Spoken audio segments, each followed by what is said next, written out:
Hi అండి, welcome back to సిద్ధన్ diaries. నేనైతే ఇక్కడ సప్తశృంగి మాతను అయితే దర్శించుకొని నాసిక్లో ఉన్న త్రయంబకేశ్వరం టెంపుల్కి అయితే వెళ్తున్నానండి. త్రయంబకంలో ఉన్న పరమేశ్వరుడు జ్యోతిర్లింగం అండి. ద్వాదశ జ్యోతిర్లింగాల్లో 5వ జ్యోతిర్లింగం అంటారు. ఇక్కడ పరమేశ్వరుడు 3 లింగాకారంలో ఉంటారండి. బ్రహ్మ విష్ణు పరమేశ్వరుల రూపంలో ఉంటారు. పూర్వం గౌతమ మహర్షి ఆయన చేసిన గోహత్య పాపాన్ని తొలగించుకోవడం కోసం పరమేశ్వరుని ప్రార్థిస్తారు. అప్పుడు పరమేశ్వరుడు మెచ్చి వరాన్ని ఇస్తారు. అప్పుడు గౌతమ మహర్షి ఆయన జటాయులో ఉన్న గంగని భూమి మీదకి పంపిమని అడుగుతారండి. అప్పుడు గంగ ఇక్కడ బ్రహ్మగిరి పర్వతం మీద గోదావరిగా వెలిసింది అంటారు. బ్రహ్మగిరి పర్వతం మీద నుంచి త్రయంబకేశ్వరం టెంపుల్ దగ్గర కుషావత్ అనే టెంపుల్ ఉంటుందండి. ఆ ప్రాంతానికి కిందకి పారుతూ వస్తుందంట. ఈ కుషావత్ అనే ప్రాంతంలో ఎప్పుడు కుంభమేళా జరుగుతుంది కదండి. అంటే 4 ప్రాంతాల్లో కుంభమేళా జరుగుతుంది మనకి. ఉజ్జయిన్, ప్రయాగ్రాజ్, హరిద్వార్, అలాగే నాసిక్. ఈ నాసిక్లో కుంభమేళా జరిగినప్పుడల్లా జనాలు అందరూ వచ్చి కుషావత్లో మునకలు వేస్తారు. గోదావరి బ్రహ్మగిరి నుంచి ఇక్కడికి డైరెక్ట్గా వస్తుంది కదా. ఎవరైతే ఈ కుషావర్తిలో వచ్చి స్నానాలు చేస్తారో వాళ్ళ పాపాలు అనేవి తొలగిపోతాయని ఇక్కడ చరిత్ర ఉందండి. అలాగే ఇక్కడ మనం టెంపుల్లోకి అయితే వెళ్ళిపోతున్నాము. ఇక్కడ నేనైతే స్పెషల్ ఎంట్రీ దర్శనం అయితే తీసుకున్నానండి. నాకు స్పెషల్ ఎంట్రీ దర్శనంకి పర్ హెడ్ వచ్చేసి 200 రూపీస్ పట్టింది. నేను ఆన్లైన్ చేసుకున్నా. లేదు మీకు కుదరలేదనుకుంటే టెంపుల్ బయట కూడా కౌంటర్లో ఇస్తారండి. ఫ్రీ దర్శనం కూడా ఉంది. ఫ్రీ దర్శనం అంటే మనకి లేట్ అవుతుందని చెప్పేసి నేను పెయిడ్ దర్శనం అయితే తీసుకున్నాను. నాకు ఈ స్పెషల్ దర్శనానికే నాకు 2 అవర్స్ పట్టిందండి. అది చాలా జనవరి 1 కొన్ని స్పెషల్ డేస్ పండగల రోజులప్పుడు కొంచెం రద్దీగానే ఉంటుంది టెంపుల్.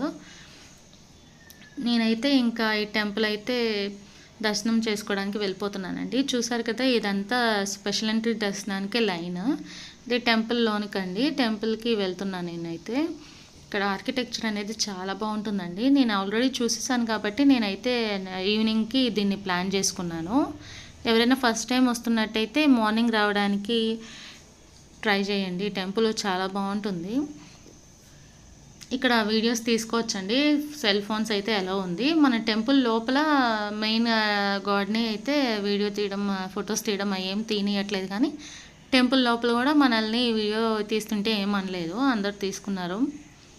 చక్కగా మేమైతే ఇక్కడ వెళ్ళిపోతున్నామండి. మన తెలుగు రాష్ట్రాల్లో ఎవరైనా సర్పదోషాలు ఉంటే శ్రీకాళహస్తి ఎలా వెళ్తారో ఇక్కడ నార్త్ సైడ్ కూడా అందరూ ఎవరైనా సర్పదోషాలు ఉన్నా, కాలు సర్పదోషాలు నివారణ పూజలకై ఇక్కడ త్రయంబకేశ్వరం టెంపుల్కి వస్తారండి. ఇక్కడ త్రయంబకేశ్వరం టెంపుల్లోని పరమేశ్వరుని మృత్యుంజయ పరమేశ్వరుడుగా అంటారు. అంటే అకాల మృత్యువుల్ని, అపమృత్యువుల్ని తొలగిస్తారంట ఈయన. అలాగే సర్పదోషాలు, దోష నివారాలకి ఎప్పుడు ఇక్కడ పూజలు జరుగుతూనే ఉంటాయి. ఇప్పుడు మనమైతే టెంపుల్లో పరమేశ్వరుని దర్శించేసుకున్నాము. ఆ స్క్రీన్స్ ఉంటాయండి, అంత బాగా కనపడు, లోతులో ఉంటారు. మనం స్టెప్స్ కిందకు ఉంటుంది అనమాట లింగము. మనం ఏం పైనుంచి చూడాలి. ఇంకా కనపడలేదు మాకు అనుకుంటే అక్కడ స్క్రీన్స్ మీద చూడొచ్చు మీరు. మేమైతే ఇక్కడ టెంపుల్లో పరమేశ్వరుని దర్శించుకొని వచ్చేసాము. మేము వెళ్ళినప్పుడు ఏంటంటే పరమేశ్వరుడి ముఖం ఆకారం ఉంటుంది కదండి, అది పెట్టారు. జనరల్గా అయితే ఓపెన్ చేసి ఉంటుంది, లింగాలు కనపడుతూ ఉంటాయి మనకి కింద. నేను వెళ్ళిన టైంలో అయితే అది పెట్టింది. నేనైతే పరమేశ్వరుని దర్శించుకుని బయటకైతే వచ్చేసానండి.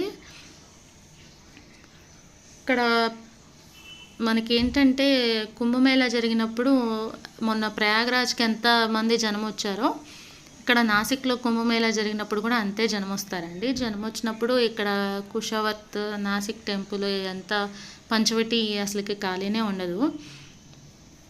ఎవరైనా ఫస్ట్ టైం వచ్చేవాళ్ళు మార్నింగ్స్ వస్తే మీరు అన్నీ కవర్ చేసేవచ్చు ఇవన్నీ. నేనైతే నైట్ అయిపోయింది కదా, ఇంకా నేను అరౌండ్ 8 o'clockకి బయటకు వచ్చేసానండి. వెళ్దామని ట్రై చేశాను కానీ నాకైతే సెట్ అవ్వలేదు. ఇక్కడ నేను బయటకు వచ్చినప్పుడు హారతి అయితే ఇస్తున్నానండి. అక్కడ మేమందరం నుంచుని చూసాము. అప్పుడు లింగాలు అయితే కనపడ్డాయండి.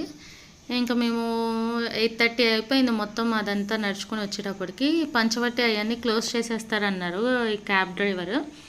సర్లే అని డ్రాప్ అయిపోయాము. ఆల్రెడీ చూసేసాం కదా, మళ్ళీ నెక్స్ట్ టైం వచ్చినప్పుడు అయితే వెళ్ళొచ్చని. పంచవటి, కాలారాం టెంపుల్ ఇవన్నీ మనం చూడాలంటే లోకల్‌లో ఆటో మాట్లాడుకోవాలండి. ఇక్కడ ఈ స్ట్రీట్స్ అనేవి చాలా చిన్నగా ఉంటాయి. కాబట్టి వాళ్ళు అక్కడ డ్రాప్ చేస్తారు దగ్గరలో. మనం ఆటోస్ మాట్లాడుకొని వెళ్ళిపోవడమే. పర్ పర్సన్ ఎంత 30 రూపీస్ ఎంతో తీసుకుంటారు ఇక్కడ. ఆటో మాట్లాడుకొని వెళ్ళిపోవచ్చు. నేనైతే అవన్నీ వెళ్ళలేదండి టైం అయిపోయిందని. ఎవరైనా ఫస్ట్ టైం విజిట్ చేసే వాళ్ళైతే మాత్రం ఖచ్చితంగా ఎర్లీ మార్నింగ్ 6 కల్లా స్టార్ట్ అయిపోతే మీరు 10 కల్లా అన్నీ చూసేయచ్చు. కాలారాం టెంపుల్ అవన్నీ చాలా బాగుంటాయండి, చాలా బాగుంటాయి.